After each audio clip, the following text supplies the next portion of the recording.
നമസ്കാരം. നിയമസഭാ തെരഞ്ഞെടുപ്പ് അടുത്ത സമയത്ത് മുഖ്യമന്ത്രിക്കും ഇടതുമുന്നണിക്കുമായി നിരവധി PR പരിപാടികൾ നടന്നുകൊണ്ടിരിക്കുകയാണ്. ഇതിൽ പലതും ഇതിനോടകം തന്നെ പൊളിഞ്ഞടുങ്ങിയ സാഹചര്യത്തിലാണ് സൂപ്പർ താരം മോഹൻലാലുമായി മുഖ്യമന്ത്രി പിണറായി വിജയനെ ഒരു അഭിമുഖം നടത്താൻ ഈ PR സംഘം തീരുമാനിച്ചത്.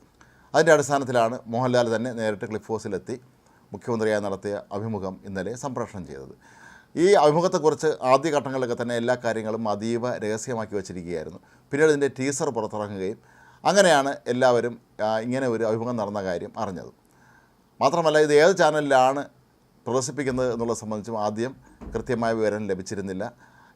പിന്നീട് പല ചാനലുകളും ഇത് ആദ്യമായി തങ്ങളുടെ ചാനലിലാണ് വരുന്നത്, തങ്ങളുടെ എക്സ്ക്ലൂസീവ് ആണെന്ന അവകാശവാദവുമായി രംഗത്തെത്തുകയും ചെയ്തിട്ടുണ്ടായിരുന്നു. എന്നാൽ ഇന്നലെ ഇത് കേരളത്തിലെ മുഖ്യധാര മാധ്യമങ്ങളും ഓൺലൈൻ ചാനലുകളൊക്കെ തന്നെ സംപ്രേഷണം ചെയ്യുകയായിരുന്നു.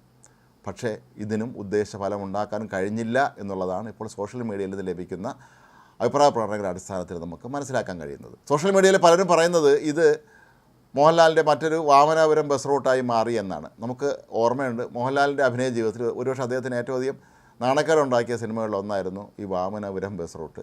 ആ സിനിമ പരാജയപ്പെട്ടു. മോഹൻലാൽ അതിൽ അവതരിപ്പിച്ച കഥാപാത്രമൊക്കെ തന്നെ ഏറെ പരിഹാസ്യമായി മാറുകയും ചെയ്തിട്ടുണ്ടായിരുന്നു. അത്തരത്തിൽ മോഹൻലാലിൻ്റെ വാമനാപുരം ബസ് റൂട്ട് പോലെ ആയിപ്പോയി ഈ അഭിമുഖം എന്നാണ് ഇപ്പോൾ പലരും ചൂണ്ടിക്കാട്ടുന്നത്. മാത്രമല്ല, ഇതിൽ യാതൊരു തരത്തിലുള്ള പുതുമയും ഈ അഭിമുഖത്തിന് അവകാശപ്പെടാൻ കഴിയുകയില്ല എന്നുള്ളതാണ് വാസ്തവം. പിണറായി വിജയൻ എന്ന മുഖ്യമന്ത്രിയേക്കാൾ ഉപരി, അല്ലെങ്കിൽ അദ്ദേഹം എന്ന രാഷ്ട്രീയ നേതാവിനേക്കാളൊക്കെ ഉപരി പിണറായി വിജയൻ്റെ വ്യക്തിപരമായ കാര്യങ്ങൾക്ക് തന്നെയാണ് ഈ അഭിമുഖത്തിൽ കൂടുതൽ പ്രാധാന്യം നൽകിയിരുന്നത്. അതായത് മുഖ്യമന്ത്രി പിണറായി വിജയൻ വളരെ കടുപ്പക്കാരനായ ഒരാളായിട്ടാണ് പൊതുവെ അറിയപ്പെടുന്നത്. പക്ഷേ അദ്ദേഹം അത്തരക്കാരനൊന്നുമല്ല. അദ്ദേഹം വളരെ ലോല മനസ്കനായ, എല്ലാവരോടും വളരെ സ്നേഹമുള്ള, മൃഗങ്ങളോട് പോലും കാരുണ്യമുള്ള ഒരു വ്യക്തിയായിട്ടാണ് ഈ അഭിമുഖത്തിലുടനീളം തന്നെ ചിത്രീകരിച്ചിട്ടുള്ളത്. മോഹൻലാൽ മുഖ്യമന്ത്രി ചോദിക്കുന്ന ചോദ്യങ്ങളും അദ്ദേഹം നൽകുന്ന ഉത്തരങ്ങളുമൊക്കെ തന്നെ വളരെ നേരത്തെ പല അഭിമുഖങ്ങളിലും അദ്ദേഹം പറഞ്ഞിട്ടുള്ള കാര്യങ്ങൾ തന്നെയായിരുന്നു.